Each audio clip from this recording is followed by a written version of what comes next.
Ni hao. Bonjour à tous. Très contente de m'adresser à vous aujourd'hui. Alors je me demande ce que vous êtes en train de faire. Peut-être que vous écoutez cet épisode devant une tasse de café et que vous avez un peu de mal à vous réveiller. Peut-être que vous êtes dans les transports en train de vous faire brinque-baller par un bus. Peut-être que vous nourrissez un enfant âgé de quelques semaines. Les personnes concernées devraient se reconnaître. Moi, je suis assise à un petit bureau dans un hôtel de Pékin. Nous sommes le dimanche 3 février. On a débarqué à Pékin lundi dernier, la veille du Nouvel An chinois. Et je vais essayer de vous résumer en quelques minutes mes premières impressions. Alors, si on devait résumer cette semaine, on pourrait utiliser 3 mots-clés. Le premier mot, ce serait marcher. On a fait exploser le podomètre. Je pense qu'on est à environ 30 000 pas par jour. On a marché déjà dans les rues qui sont, comme vous vous en doutez, immenses. Les trottoirs sont immenses. Il y a des routes à 4 voies, 6 voies, 12 voies. Tout est très grand. Mais on a surtout voulu se balader dans les parcs parce qu'on a cru comprendre que c'était un peu une tradition pour les Chinois de se promener dans les foires, dans les parcs au moment du Nouvel An, qui serait un peu notre équivalent des marchés de Noël. Donc il y a plein de petites échoppes avec une couleur dominante largement, c'est le rouge, et beaucoup de choses à manger.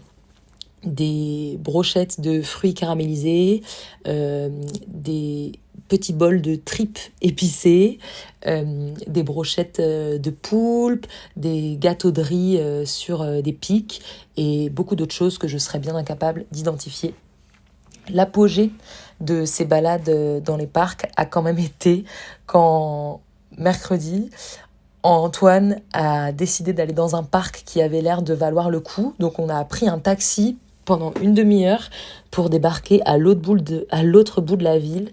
Et en fait, c'était pas vraiment un parc, c'était plutôt un parc d'attractions. Ça s'appelait The World Park.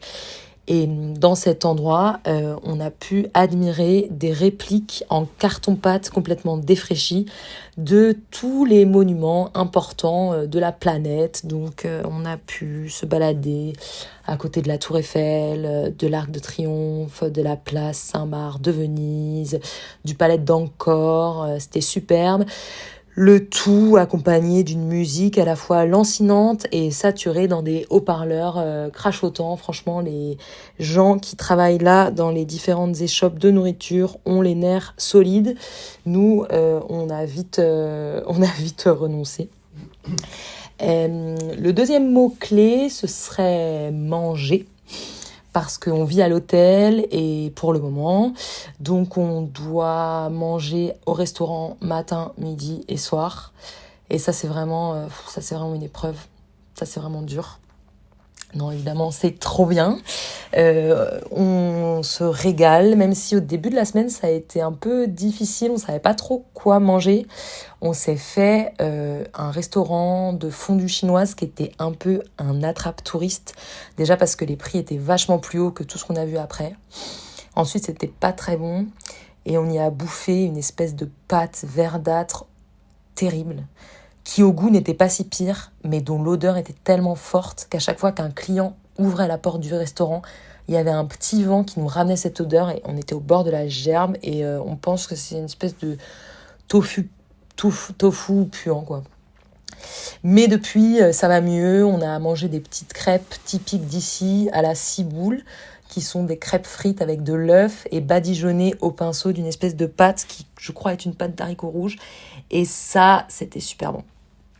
Me nourrir à intervalles très réguliers étant une condition sine qua non à ma bonne humeur et notamment au fait de contrer la fatigue du décalage horaire qui a été assez dur les premiers jours et qui commence là à se tranquilliser un peu. Le dernier mot-clé de cette semaine, ce serait smartphone. On nous l'avait dit, mais je pense que j'imaginais pas à quel point ici, tout se fait avec le téléphone portable. Commander au resto, il faut scanner un QR code qui est sur la table et directement commander et payer avec son smartphone. Passer dans les portiques du métro, louer des vélos en libre service. Et puis globalement, on utilise énormément Google Trad, ce qui prend pas mal de temps parce qu'à chaque fois qu'on veut faire une démarche administrative, il faut qu'on comprenne ce qui est écrit en chinois, ce qui n'est pas une mince affaire. Et notamment, les démarches administratives à venir, c'est trouver un appartement. On avait des visites prévues aujourd'hui qui étaient des self-visites, donc il n'y a pas d'agent immobilier, on est seul dans l'appartement, on nous recommande quand même de mettre un sac plastique à chaque chaussure pour ne pas le salir. Et grâce au smartphone, on peut faire plusieurs visites comme ça. Malheureusement, aujourd'hui, ça n'a pas fonctionné parce que l'application qu'on utilise ne reconnaît pas mon numéro de passeport.